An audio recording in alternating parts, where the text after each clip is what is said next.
여러분 안녕하십니까? 이도로테아입니다. 오늘은 지난주 복음을 나누도록 하겠습니다. 이 영상의 제목을 호랑이를 뒤집어라 라고 정했습니다. 내가 읽는 것이 아니라 말씀이 나를 읽으신다라는 말과 맥을 같이 하는 제목이라는 생각이 들었습니다. 호랑이를 뒤집어라 라는 말은 감리교회 목사이시면서 문학가이신 이현주 목사님의 책 제목이기도 합니다.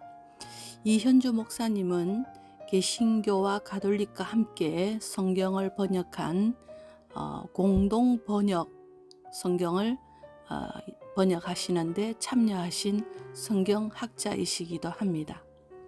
그분의 강의와 책을 많이 접했습니다.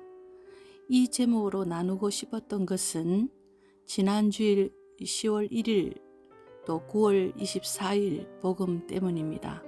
한 주일 동안 우리는 포도원이 무대가 되는 여러 말씀들을, 비유 말씀들을 들었습니다. 포도원 일을 열심히 하는 큰아들 이야기며 포도원 일꾼을 구하고 품삯을 나누는 과정에서의 불만들을 통해서 예수님은 하느님에 관해 계속 말씀하십니다. 주일 복음과 독서를 읽고 묵상하다 보면 읽을 때마다 같은 묵상을 하게 되지 않고 생각지도 않은 묵상거리를 찾아내게도 됩니다. 그 순간은 금을 발견한 듯이 행복하고 기쁘기도 하지요.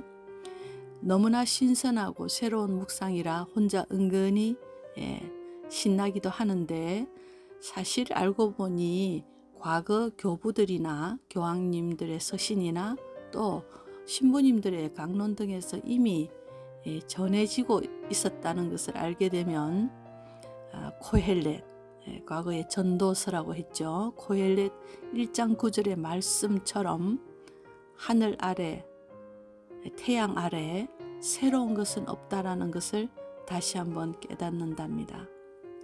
10절엔 코헬렛 1장 10절엔 이걸 보아라, 새로운 것이다. 사람들이 이렇게 말하는 것이 있더라도 그것은 우리가 이미 이전 옛 시대에 있었던 것이다.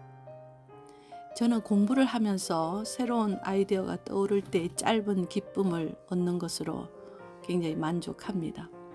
나만 알게 된 것이 아니라 이미 알고 있었던 것을 발견하는 즐거움인 것이죠. 연중 25주일 복음은 마테오 복음 20장 1절부터 16절의 말씀이었습니다. 기억하시겠죠?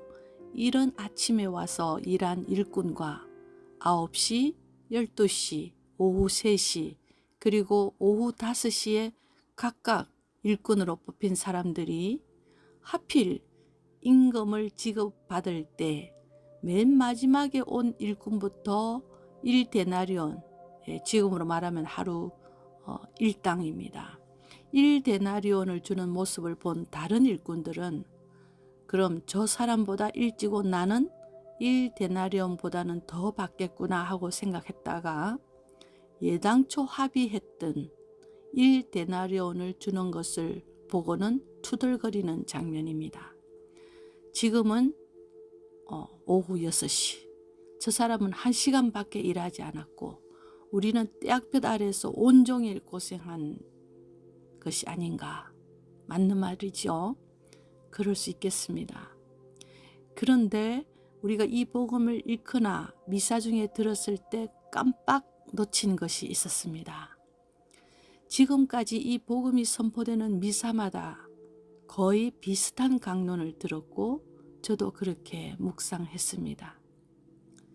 하느님의 계산법은 인간의 계산법과 다르시다. 일찍 세례를 받고 많은 봉사를 한 사람과 죽기 직전에 세례받은 사람과 나는 같은 대접을 받을 수 없다는 세상의 경제적 정의를 생각하고 있습니다. 그러나 하느님의 구원은 시간과 방식을 누구도 알 수 없습니다. 일찍 세례받은 사람은 더 일찍 하느님을 알았으니 그만큼 더 행복했으면 이미 많은 데나리온을 받았다는 것을 알아야 한다는 것이지요. 우리 신앙은 언제까지 세상의 잣대로 하느님을 재고 있어야 하는지, 그리고 저 유명한 문장 첫째가 꼴찌가 되고 꼴찌가 첫째가 된다는 말씀으로 우리는 묵상을 마무리하곤 하였습니다. 그런데 오랜 기간 동안 저에게 교황님의 3종기도 중강론 말씀을 번역하여 보내주시는 윤영학 선생님께서 바로 이 복음을 강론하신 교황님의 말씀을 읽고 깜짝 놀랐습니다. 오늘 그것을 나누고 싶습니다.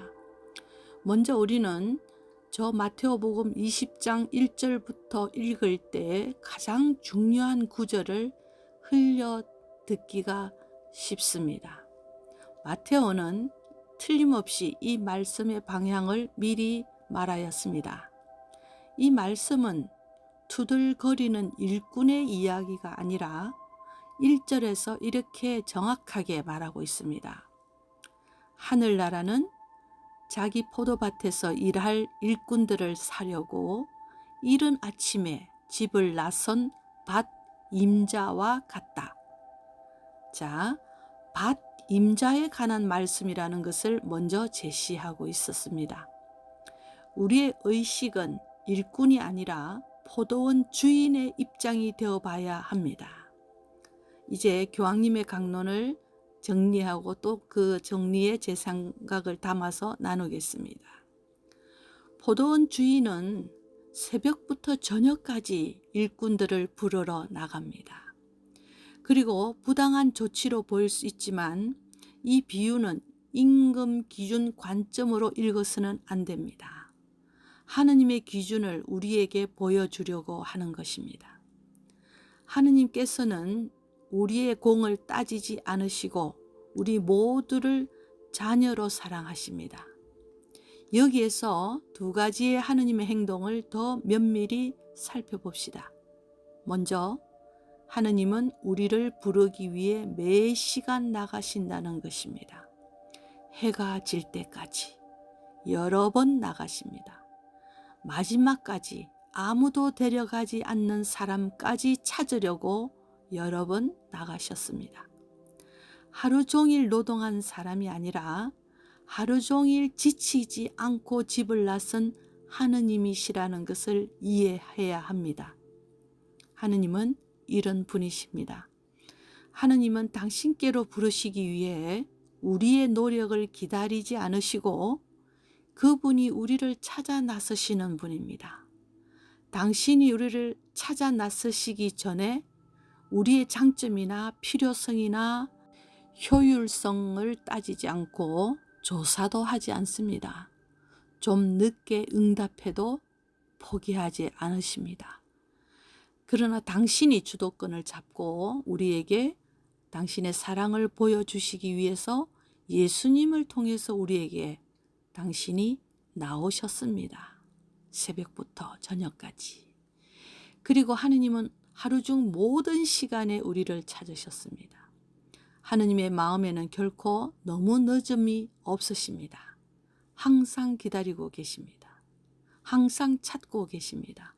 그리고 보상에 있어서 인간의 정의보다 훨씬 더 우월한 정의를 가지고 계십니다. 하느님의 정의는 사랑을 수익, 성과 또는 실패로 측정하지 않습니다. 하느님께서는 우리가 그분의 자녀이기 때문에 무조건적으로 사랑으로 그저 주시는 사랑으로 우리를 사랑하십니다. 형제 자매 여러분, 우리는 때때로 하느님과 상업적인 관계를 맺는 위험에 빠집니다. 하느님의 관대한 은총보다 우리의 능력에 더 초점을 맞춥니다. 밝은 낮의 모든 시간에 나가서 우리가 마치 첫째인 것처럼 느낄 수 있습니다. 모든 사람에게 팔을 뻗어야 하는데도 말입니다. 어두운 시간에도 말입니다. 우리의 관계에서조차도 우리의 행동은 종종 계산의 굴레를 벗어나지 못하고 우리가 받은 만큼만 주는 것으로 우리 자신을 제한합니다. 크리스천인 나는 다른 사람에게 관대한가? 네, 교황님은 이렇게 질문하십니다. 자, 여러분은 어떻습니까? 역시 우리 교황님이신 이유가 있으시지요? 저는 다시 한번 성경 말씀을 흘려 듣고 있는 제 자신을 돌아보았습니다. 복음서 저자의 의도를 제대로 알아듣지 않고 내가 편한 대로 생각하고 묵상하는, 즉 타성해졌고 늘 하던 대로 대하는 말씀을 마주하는 버릇을 여전히 가지고 있습니다. 호랑이 가죽을 뒤집어야 할 때가 있습니다. 뒤집어야 비로소 보이는, 비로소 들리는 말씀이 있습니다. 하늘나라는 자기 포도밭에서 일할 일꾼들을 사려고 이른 아침에 집을 나선 밭 임자와 같다. 저를 당신 포도원의 일꾼으로 불러주신 하느님 감사합니다. 누구도 저를 눈여겨보지 않을 포도밭의 잡초가 되었을지 연정 당신 포도밭이 좋았습니다. 당신 앞마당이 지금도 좋습니다. 그리고 먹여주셨고 고쳐주셨고 살려주셨습니다. 1데나리온은 바로 저의 구원값으로 이미 충분히 받았습니다. 오늘 밤은 당신 생각으로 마음이 가득합니다. 보름달과 같이 충만합니다. 여러분, 다음 시간에 또 기회가 되면 제가 새롭다고 혼자 감탄했으나 알고 보니 19세기 신학자의 논문에 이미 기록되어 있다는 사실을 알게 된 또 다른 호랑이를 뒤집어야 되는 복음 묵상 내용을 소개하겠습니다. 기대해도 좋습니다. 함께 해주셔서 감사드립니다. 보름달같이 가득한 축복 받으십시오. 감사합니다.